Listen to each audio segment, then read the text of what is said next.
ലോകത്തെ ഒരു വലിയ രാഷ്ട്രത്തിൽ അതിശക്തമായ ഒരു രാജ്യത്ത് ഒരു നേതൃമാറ്റം നടക്കുന്നുണ്ട്. അവിടെ ഒരു പുതിയ നേതാവ് വരുന്ന ദിവസമാണ്. ഏതാണ് ആ രാജ്യം? ആർക്കെങ്കിലും അറിയാം? അമേരിക്ക. ആരാണ് ആ നേതാവ്? Donald Trump. നിങ്ങൾക്ക് ട്രംപിനെ ഇഷ്ടമാണോ? കേട്ടില്ല. ഇഷ്ടമാണ്. എന്തുകൊണ്ടാണ്? ഉറക്കെ പറയൂ. അമേരിക്കയുടെ പ്രസിഡൻ്റ് ആയതുകൊണ്ടാണോ? അതോ ഇഷ്ടമല്ലെന്നാണോ പറഞ്ഞത്? ഒന്നും കേൾക്കുന്നില്ല. ഇതിപ്പോൾ നമുക്കിഷ്ടമായാലും ഇല്ലെങ്കിലും ഡൊണാൾഡ് ട്രംപ് അടുത്ത 4 വർഷത്തേക്ക് അമേരിക്കയുടെ പ്രസിഡൻ്റാണ്. അവിടുത്തെ നിയമം അനുസരിച്ച് ഇംപീച്ച് ചെയ്യപ്പെട്ടില്ലെങ്കിൽ. ആ നേതാവിനെക്കുറിച്ച് അനുകൂലമായി സംസാരിക്കുന്നവരുണ്ട്, എതിർത്ത് സംസാരിക്കുന്നവരുണ്ട്. ഇനി എങ്ങനെ സംസാരിച്ചാലും അദ്ദേഹം ലോകത്ത് ഒരുപാട് പ്രധാനപ്പെട്ട തീരുമാനങ്ങൾ എടുക്കുന്ന, ലോക രാഷ്ട്രീയത്തെ തന്നെ സ്വാധീനിക്കാൻ കഴിയുന്ന ഒരു നേതാവാണ്. നേതൃത്വം ഓരോ കാലത്ത് ഓരോ രൂപത്തിൽ ഓരോ ഭാവത്തിൽ വന്നുകൊണ്ടിരിക്കും എന്നതിൻ്റെ ഒരു ഉദാഹരണം കൂടിയാണ് അമേരിക്കയിൽ ഇന്ന് നടക്കുന്ന ഈ സ്ഥാനാരോഹണം. ഞാൻ അമേരിക്കയിൽ തന്നെ ഒരു ചെറിയ കഥ പറയാം. ജോർജ് വാഷിങ്ടൺ എന്ന് നിങ്ങൾ കേട്ടിട്ടുണ്ടോ? ജോർജ് വാഷിങ്ടൻ്റെ ഒരു കഥയായി ഞാൻ വായിച്ചിട്ടുള്ളതാണ്. ഇത് നടന്ന സംഭവമാണോ അല്ലയോ എന്നൊന്നും എനിക്കറിയില്ല. ഞാനും വായിച്ചിട്ടുള്ളതാണ്. അദ്ദേഹം ഒരു വഴിയിലൂടെ നടന്ന് കുതിരപ്പുറത്ത് പോകുമ്പോൾ ഒരു 3-4 സൈനികർ ഒരു വണ്ടിയിലേക്ക് വലിയൊരു തടി കയറ്റാൻ ശ്രമിക്കുകയാണ്. അവരെത്ര ശ്രമിച്ചിട്ടും ഇത് കയറ്റാൻ പറ്റുന്നില്ല. അവരുടെ ലീഡറുണ്ട്, അവരുടെ ഒരു കമാൻഡർ അവർക്കൊപ്പം ഉണ്ട്. ഈ കമാൻഡറൂടെ ഒന്ന് സഹായിച്ചാൽ ഈ തടി അങ്ങ് വണ്ടിയിൽ കയറും. പക്ഷേ കമാൻഡർ അങ്ങനെ ചെയ്യുന്നില്ല. കയറ്റു എന്ന് പറയുകയാണ്, അല്ലേ? അങ്ങോട്ട് അവിടെ പിടിക്കൂ, ഇവിടെ പിടിക്കൂ, മധ്യഭാഗത്തൂടെ ഒന്ന് തള്ളി മാറ്റൂ എന്നൊക്കെ പറയാണ്. ഈ കുറച്ചു നേരം ഇത് കണ്ടിട്ട് ഈ ജോർജ് വാഷിങ്ടൺ ആ കുതിരപ്പുറത്ത് നിന്ന് ഇറങ്ങിയിട്ട് അദ്ദേഹത്തോട് ചോദിച്ചു, നിങ്ങൾക്കൂടി ഒന്ന് സഹായിച്ചുകൂടെ? അപ്പോൾ ഈ തടി പെട്ടെന്ന് കയറ്റാൻ പറ്റുമല്ലോ. അപ്പോൾ അദ്ദേഹം പറഞ്ഞു, എനിക്ക് പറ്റില്ല, ഞാൻ അവരുടെ നേതാവാണ്, ഇത് അവരുടെ ജോലിയാണ്, എനിക്ക് അവരോട് ആജ്ഞാപിക്കുക മാത്രമേ ചെയ്യേണ്ടതുള്ളൂ, അതാണ് എൻ്റെ ജോലി. അപ്പോൾ ഈ ജോർജ് വാഷിങ്ടൺ എന്ത് ചെയ്തു? ഇറങ്ങി അവരെ സഹായിച്ചു. അപ്പോൾ ഒരാളുകൂടി സഹായിച്ചപ്പോൾ ഈ തടി വണ്ടിയിൽ കയറി. എന്നിട്ട് ഈ കമാൻഡറോട് ജോർജ് വാഷിങ്ടൺ പറഞ്ഞു, നിങ്ങൾക്ക് നിങ്ങളുടെ പദവി ഇതുപോലെ ഒരു ഘട്ടത്തിൽ നിങ്ങളുടെ ടീമിനെ സഹായിക്കുന്നതിന് തടസ്സമായി എപ്പോഴെങ്കിലും തോന്നുന്നുണ്ടെങ്കിൽ ആ സമയത്ത് നിങ്ങളുടെ സുപ്രീം കമാൻഡറായ എന്നെ വിളിക്കുക. അപ്പോഴാണ് അദ്ദേഹത്തിന് മനസ്സിലായത് വേറൊരാളാണ്, ഇത് ജോർജ് വാഷിങ്ടനാണ്. അദ്ദേഹം പറഞ്ഞത്, നിങ്ങളുടെ പദവി നിങ്ങൾക്ക് ഒരു പ്രശ്നപരിഹാരത്തിന് നിങ്ങളുടെ ടീമിനൊപ്പം നിൽക്കുന്നതിന് തടസ്സമായിട്ട് വരുന്നുണ്ടെങ്കിൽ അപ്പോൾ എന്നെ വിളിക്കുക. അത് നൽകിയ സന്ദേശം എന്താണെന്ന് നിങ്ങൾക്ക് മനസ്സിലായി കാണുമല്ലോ. ഇപ്പോൾ പലപ്പോഴും നമ്മൾ വിചാരിക്കുന്നത് ഒരു ടൈറ്റിലാണ് നേതാവ്, അല്ലേ? എന്തെങ്കിലും ഒരു പദവി, ഒരു ഭാരവാഹിത്വം, നിങ്ങളുടെ ക്ലാസ്സിലാണെങ്കിൽ ക്ലാസ് ലീഡർ അല്ലെ സ്കൂൾ ലീഡർ, ഈ ഒരു പദവിയാണ് നേതൃത്വമെന്നാണ്. യഥാർത്ഥത്തിൽ നേതൃത്വം ഒരു പദവിയല്ല, അത് നമ്മുടെ വ്യക്തിത്വത്തിൻ്റെ ഭാഗമായി വളരേണ്ട ഒരു ഗുണമാണ്. ഇപ്പോൾ നിങ്ങൾക്കൊരു ക്ലാസ്സിലെ ഒരു ലീഡർ ആയില്ലെങ്കിലും നിങ്ങൾക്കൊരു നേതാവാകാം, അല്ലെങ്കിൽ ഒരു നേതൃഗുണം നിങ്ങളിൽ വളർത്താം. ഇപ്പോൾ ഉദാഹരണത്തിന് ഒരു ക്ലാസ്സിൽ കുറച്ച് പേർക്ക് ഏതെങ്കിലും ഒരു വിഷയത്തിൽ അത്ര മിടുക്കില്ല, അവർ പഠിക്കാൻ കുറച്ച് മോശമാണ് ആ വിഷയം, അല്ലെങ്കിൽ ഏതെങ്കിലും ഒരു പാഠഭാഗം പഠിക്കാൻ മോശമാണ്. നിങ്ങൾ അതിൽ സമർത്ഥയോ ആണ്. അപ്പോൾ നിങ്ങൾക്ക് എന്ത് ചെയ്യാം? ഈ കുട്ടികളെ ഏതെങ്കിലും ഒഴിവ് സമയത്ത് വിളിച്ചിരുത്തി ഇവരെ പഠിപ്പിക്കാം, അല്ലേ? അല്ലെ അവർക്ക് കൂടി മനസ്സിലാവുന്ന രീതിയിൽ വളരെ ലളിതമായ നോട്ടൊക്കെ ഉണ്ടാക്കി ഈ സുഹൃത്തുക്കൾക്ക് കൊടുക്കാം. അല്ലെങ്കിൽ ഈ ചിത്രം വരച്ച്, അല്ലെ ഗ്രാഫിക്സിലൂടെയൊക്കെ കൂടുതൽ മനസ്സിലാവുമല്ലോ, അതൊക്കെ ഉണ്ടാക്കി ഇവരെ ഇത് പഠിപ്പിക്കാം. അത് നിങ്ങൾക്ക് സ്വന്തമായിട്ട് ഇത് ചെയ്യാം.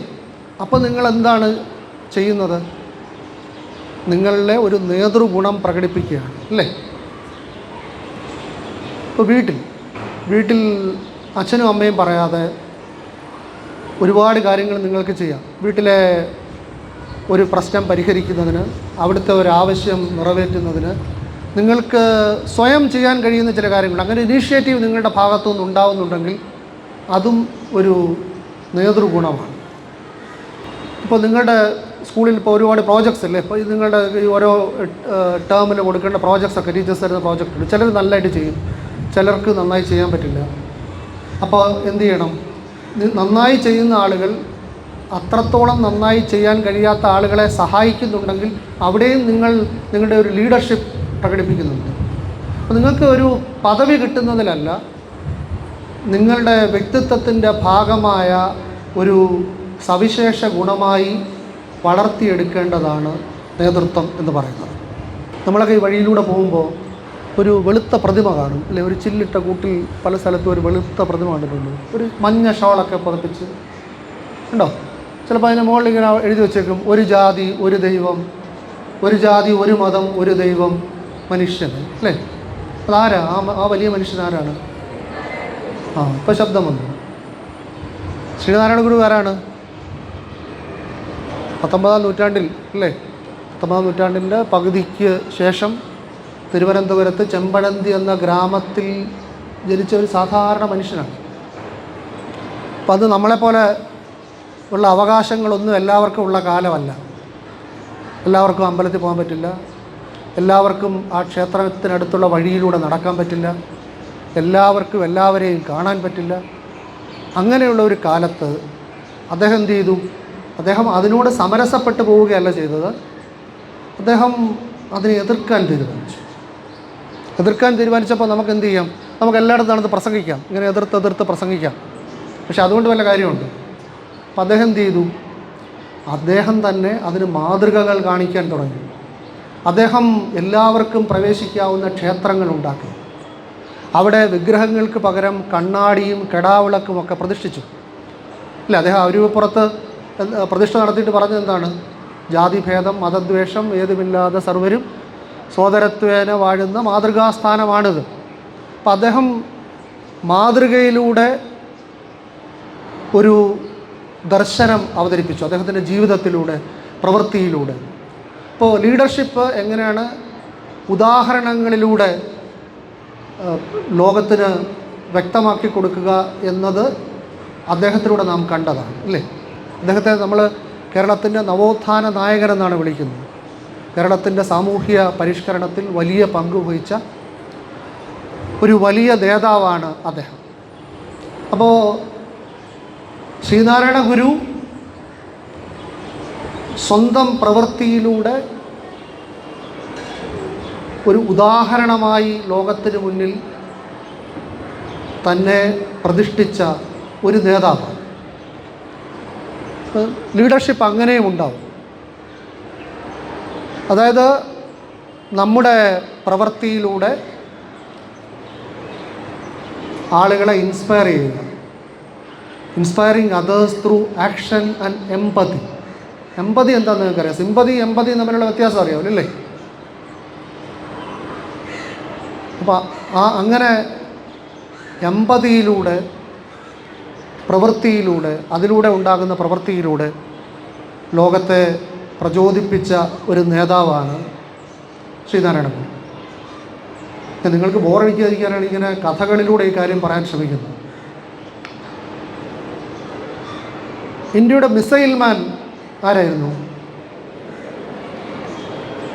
പുറകെ പറ. അതെ, ഡോക്ടർ APJ അബ്ദുൽ കലാം. അദ്ദേഹം ഇന്ത്യയുടെ രാഷ്ട്രപതിയായിരുന്നു അല്ലേ, പ്രസിഡൻ്റായിരുന്നു. നമ്മളൊക്കെ ഒരുപാട് പ്രസിഡന്റുമാരുടെ പേരുകൾ ഇപ്പോൾ ചരിത്രത്തിലും ഈ ക്വിസ് മത്സരത്തിന് പോകാനോ കാണാൻ പഠിച്ചിട്ടുണ്ടോ. പക്ഷേ ഈ ഡോക്ടർ APJ അബ്ദുൽ കലാം എന്ന് കേൾക്കുമ്പോൾ നമുക്ക് വല്ലാത്തൊരു ഇഷ്ടം തോന്നുന്നു അല്ലേ. എന്തുകൊണ്ടാണ്? അദ്ദേഹം നമ്മളെ അത്രത്തോളം ഇൻസ്പയർ ചെയ്ത ഒരു നേതാവാണ് അല്ലേ.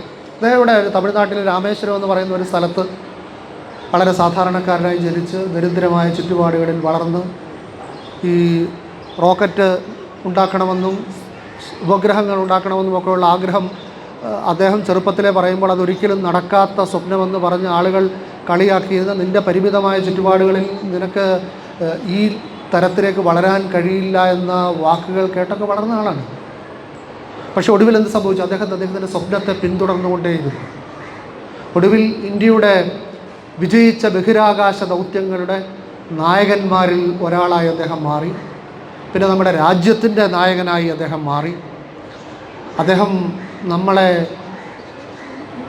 സ്വപ്നം കാണാൻ പഠിപ്പിച്ചു. നമ്മുടെ കുട്ടികളെ, നമ്മുടെ ചെറുപ്പക്കാരെ സ്വപ്നം കാണാൻ പഠിപ്പിച്ചു.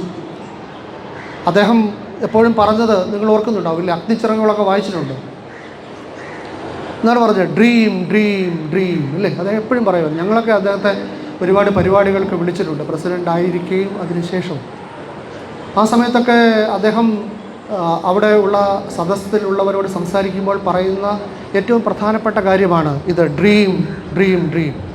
അദ്ദേഹം പറഞ്ഞത്, dream transform into thoughts, thoughts result in action. നമ്മുടെ സ്വപ്നങ്ങളാണ് ചിന്തകളായി മാറുന്നത്, ചിന്തകളാണ് പ്രവൃത്തികളായി പരിണമിക്കുന്നത്. അങ്ങനെ അദ്ദേഹം അങ്ങനെ ഒരു വിഷനുള്ള ആളാണ്, അല്ലെങ്കിൽ ഒരു ദർശനമുള്ള ആളാണ്. ഒരു വ്യക്തമായ ദർശനമുള്ള ആളാണ് ഒരു ശക്തനായ നേതാവ്. A clear vision is the first step towards achieving greatness. It doesn't matter where you start, it matters where you want to go.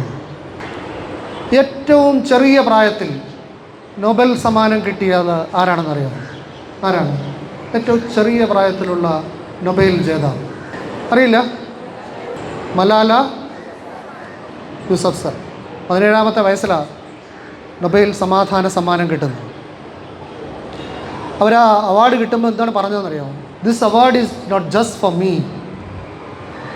It's for those forgotten children who want education.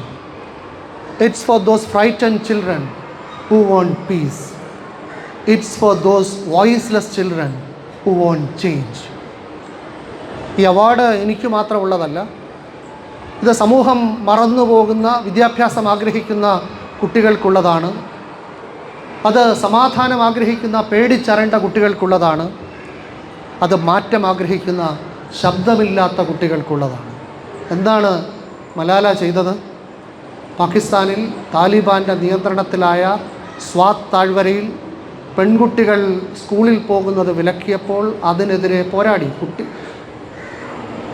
പെൺകുട്ടികളുടെ വിദ്യാഭ്യാസത്തിനായി, ഒപ്പമുള്ള കുട്ടികൾ പഠിക്കുന്നതിനായി, സമപ്രായക്കാരുടെ വിദ്യാഭ്യാസത്തിന് വേണ്ടി പോരാടി. ഒടുവിൽ മരണത്തോളം എത്തി അല്ലേ? താലിബാൻ ഭീകരരുടെ വെടിയേറ്റ് മരണത്തോട് മല്ലടിച്ച് ജീവിതത്തിലേക്ക് തിരിച്ചു വന്നു. ഇപ്പോൾ ഈ മലാല ഫണ്ട് നിങ്ങൾ കേട്ടിട്ടില്ലേ? അത് വിദ്യാഭ്യാസത്തിലൂടെ പെൺകുട്ടികൾക്ക് അവരുടെ കഴിവുകൾ വളർത്താനും സ്വന്തം രാജ്യങ്ങളിൽ ആത്മവിശ്വാസമുള്ള ശക്തരായ നേതാക്കളായി അവരെ കൊണ്ടുവരാനുമുള്ള ഒരു ആഗോള സംഘടനയായി മലാല ഫണ്ട് മാറിയിരിക്കുകയാണ്. മലാല എന്ന അവരുടെ ആത്മകഥ നിങ്ങളിൽ പലരും വായിച്ചിരിക്കും അല്ലേ? ഞാൻ മലാല വായിച്ചിട്ടില്ലെങ്കിൽ സ്കൂൾ ലൈബ്രറിയിൽ കാണും, വായിക്കണം. അത് ഞാൻ നേരത്തെ പറഞ്ഞ എമ്പതിയിലൂടെ എങ്ങനെയാണ് ഒരാൾ നേതൃത്വത്തിലേക്ക് ഉയർന്നത് എന്നതിൻ്റെ ഉദാഹരണമാണ് the power of understanding others. നിങ്ങൾ ഇന്ത്യക്ക് ഈ വനിതാ ബോക്സിംഗ് ഒളിമ്പിക് മെഡൽ ആദ്യമായി നേടിത്തന്ന ആളെക്കുറിച്ച് കേട്ടിട്ടുണ്ടോ? 6 തവണ ലോക വനിതാ ബോക്സിംഗ് ചാമ്പ്യനായ സ്ത്രീയാണ് മേരികോം. മണിപ്പൂരിലെ ഒരു ഗ്രാമത്തിൽ പിറന്ന ഒരു സാധാരണ പെൺകുട്ടിയാണ്. ബോക്സർ ആവാൻ ആഗ്രഹിച്ചു. ഇപ്പോഴൊക്കെ പുരുഷന്മാരാണ് ബോക്സിങ് ചെയ്യുന്നത്. നീ ഒരു പെണ്ണാണ്, പെണ്ണിന് ബോക്സിങ് ചെയ്യാൻ പറ്റില്ല, ബോക്സിങ്ങിൽ വിജയിക്കാൻ പറ്റില്ല എന്നൊക്കെ പറഞ്ഞ് ആളുകൾ പിന്തിരിപ്പിച്ചിട്ടും നിരന്തര പരിശ്രമത്തിലൂടെ എല്ലാ അപമാനവും സഹിച്ച് ബോക്സിംഗ് പരിശീലിച്ച് ഒടുവിൽ 6 തവണ വേൾഡ് ചാമ്പ്യനായി. ഒളിമ്പിക്സിൽ വനിതാ ബോക്സിംഗ് ഉൾപ്പെടുത്തിയ ആദ്യത്തെ തവണ 2012 ഇന്ത്യയെ പ്രതിനിധീകരിച്ച് വെങ്കല മെഡൽ നേടി. അപ്പോൾ ഈ മേരികോമിൻ്റെ കഥ വായിച്ചു നോക്കിയാൽ എങ്ങനെയാണ് പ്രതികൂല സാഹചര്യങ്ങളെ അതിജീവിച്ചൊരാൾ തൻ്റെ സ്വപ്നം സാക്ഷാത്കരിക്കുന്നതെന്ന് മനസ്സിലാവും. അതും നേതൃത്വത്തിലേക്ക് എങ്ങനെയാണ് ആളുകൾ എത്തുന്നതിൻ്റെ ഉദാഹരണമാണ്. അതുകൊണ്ടാണ് ഞാൻ പറഞ്ഞത്, ലീഡർഷിപ്പ് എന്ന് പറയുന്നത് നമ്മുടെ വ്യക്തിത്വത്തിൻ്റെ ഭാഗമായി നമ്മൾ വളർത്തിയെടുക്കേണ്ട ഒരു സ്വഭാവ വിശേഷമാണ്. നിങ്ങൾക്ക് ഓരോരുത്തർക്കും നിങ്ങൾ ജീവിക്കുന്ന തലങ്ങളിൽ ഇങ്ങനെ നേതാക്കളായി മാറാൻ കഴിയും. Leadership is not always about titles. It's about the difference you make, the lives you touch and the examples you set. അതുകൊണ്ട് ഏത് തരത്തിലുള്ള നേതാക്കളാവാനാണ് നിങ്ങൾ ആഗ്രഹിക്കുന്നതെന്ന് നിങ്ങൾ തന്നെ ഇന്ന് വീട്ടിൽ ചെന്ന് പരിശോധിക്കുക. നാം ആയിരിക്കുന്ന ഇടങ്ങളിൽ എങ്ങനെയാണ് നേതൃഗുണങ്ങൾ വളർത്താനാവുന്നതെന്ന് പഠിക്കുക. ചരിത്ര പുരുഷന്മാരെ ഓർക്കുക. മാർട്ടിൻ ലൂതർ കിങ്ങിനെയൊക്കെ നിങ്ങൾ പഠിച്ചിട്ടുണ്ടാവും അല്ലേ? I have a dream that my 4 little children will one day live in a nation where they will not be judged by the color of their skin but the content of their character. I have a dream. അല്ലേ? ഞാനൊക്കെ ചെറുപ്പത്തിൽ സ്കൂളിൽ പഠിച്ചപ്പോൾ ഒരുപാട് തവണ വായിച്ച് കാണാതെ പഠിച്ച ഒരു പ്രസംഗമാണ്. അത് അത്രത്തോളം ഇൻസ്പയറിംഗ് ആണ്. അങ്ങനെയുള്ള ഒരുപാട് നേതാക്കളുണ്ട്. ഇപ്പോൾ പ്രിൻസസ് ഡയാനയെക്കുറിച്ച് നിങ്ങൾ കേട്ടിട്ടുണ്ട്. ഡയാനയുടെ ഒരുപാട് കാര്യങ്ങൾ കേട്ടിട്ടുണ്ട്. ഡയാനയെക്കുറിച്ച് ഞാൻ ആലോചിക്കുമ്പോൾ എന്നെ സ്പർശിച്ചിട്ടുള്ള ഏറ്റവും പ്രധാനപ്പെട്ട കാര്യം എയ്ഡ്സ്. ഇപ്പം ഞാനൊക്കെ സ്കൂളിൽ പഠിക്കുന്ന സമയത്താണ് എയ്ഡ്സ് എന്ന രോഗത്തെക്കുറിച്ച് കേൾക്കുന്നത്. അതൊരു രോഗമല്ല, എയ്ഡ്സ് എന്ന അവസ്ഥയെക്കുറിച്ച്. ഈ അന്ന് ഇത് ബാധിച്ച ആളുകളെ സമൂഹത്തിൽ ഒരിടത്തും സ്വീകരിച്ചിരുന്നില്ല. അവരെ കാണുന്നത്, അവരെ തൊടുന്നത് ഒക്കെ രോഗം പകരുന്നതിന് കാരണമായി തരുമെന്ന് വിശ്വസിച്ചിരുന്ന ഒരു കാലമുണ്ടായിരുന്നു. അന്ന് പ്രിൻസസ് ഡയാന, ഞാൻ പറയുന്നത് 80കളിലാണ്, ഈ ആളുകൾക്ക് വേണ്ടിയുള്ള ഒരു സംഗമത്തിൽ പങ്കെടുത്ത് HIV ബാധിച്ച ഒരാൾക്ക് ഷെയ്ക്ക് ഹാൻഡ് കൊടുത്തു. അത് ഞെട്ടിപ്പിക്കുന്ന ഒരു പ്രവൃത്തിയായിരുന്നു. അങ്ങനെ ചെയ്യാൻ ആരും ധൈര്യപ്പെടാത്ത ഒരു കാലത്ത്, അങ്ങനെ ചെയ്താൽ എന്ത് സംഭവിക്കുമെന്ന് എല്ലാവർക്കും അറിയാത്ത ഒരു കാലത്ത് HIV ബാധിച്ച, എയ്ഡ്സ് ബാധിച്ച ഒരാൾക്ക് കൈ കൊടുക്കുക എന്നത് ഒരു ലീഡർഷിപ്പാണ് അല്ലേ? Leadership through compassion. ഞാൻ ഈ ഉദാഹരണങ്ങൾ ഓരോന്നോരോന്ന് ഓർത്ത് പറയുന്നു. ഒരുപാട് ലീഡേഴ്സ്, നിങ്ങളുടെ ഈ സ്കൂളിൻ്റെ മുന്നിൽ സ്വാമി വിവേകാനന്ദൻ്റെ ഒരു ചിത്രം വെച്ചിട്ടുണ്ടല്ലേ? അദ്ദേഹം എങ്ങനെയാണ് അദ്ദേഹത്തിൻ്റെ leadership through inspiration and service എന്ന് നമുക്ക് പറയാവുന്ന ഒരു നേതൃത്വമായിരുന്നു അദ്ദേഹത്തിൻ്റെ. അങ്ങനെയുള്ള ഒരുപാട് ആളുകൾ, നമ്മുടെ മഹാത്മാഗാന്ധി, അംബേദ്കർ, സ്വാമി വിവേകാനന്ദൻ, കാലം ഇങ്ങോട്ട് വരുമ്പോൾ ഇന്ദിരാഗാന്ധി, സർദാർ വല്ലഭായ് പട്ടേൽ, മദർ തെരേസ നേതാവാണ് അല്ലേ? Leadership through compassion and service എന്ന് തന്നെ നമുക്ക് പറയാവുന്ന ഗണത്തിൽ പെടുത്താവുന്ന നേതാവാണ് മദർ തെരേസ. ഈയിടെ മരിച്ച രത്തൻ ടാറ്റ അല്ലേ? രത്തൻ ടാറ്റയും നേതാവാണ്. Leadership through ethical business and social responsibility. അപ്പോൾ എങ്ങനെയുള്ള ഒരു നേതാവാകണമെന്ന് നിങ്ങൾ ആലോചിക്കുക. നേതൃത്വം പദവികളിലൂടെ വരുന്നതല്ല, അത് ജീവിതത്തിൻ്റെ എല്ലാ സന്ദർഭങ്ങളിലും നമുക്ക് പ്രയോഗിക്കാവുന്ന നമ്മുടെ ഒരു സ്വഭാവ ഗുണമാണ്. അഞ്ചൽ സെൻറ്റ് ജോൺസ് സ്കൂളിലെ കുട്ടികൾ ഈ ജൂബിലി വർഷത്തിൽ പിന്നിലേക്ക് തിരിഞ്ഞു നോക്കുന്നവരല്ല, മുന്നിലേക്ക് നോക്കി നിങ്ങളുടെ ജീവിതത്തെ പുതിയ വഴികളിലേക്ക് തിരിച്ചു വിടുന്നവരാവട്ടെ എന്ന് ഞാൻ ആഗ്രഹിക്കുന്നു. ഇത്രയും സമയം മിണ്ടാതിരുന്നത് കൊണ്ട് പ്രസംഗം നിങ്ങൾക്ക് ഇഷ്ടപ്പെട്ടുവെന്നാണ് എൻ്റെ വിശ്വാസം. നിങ്ങൾ ഇൻ്റഗ്രിറ്റിയുള്ള പുതിയ തലമുറയാണെന്ന് തന്നെ ഞാൻ കരുതുന്നു. നിങ്ങളുടെ സത്യസന്ധമായ പെരുമാറ്റമാണെന്ന് വിശ്വസിക്കുന്നു. നിങ്ങളെ കാണാൻ കഴിഞ്ഞതിൽ സന്തോഷം. നമസ്കാരം.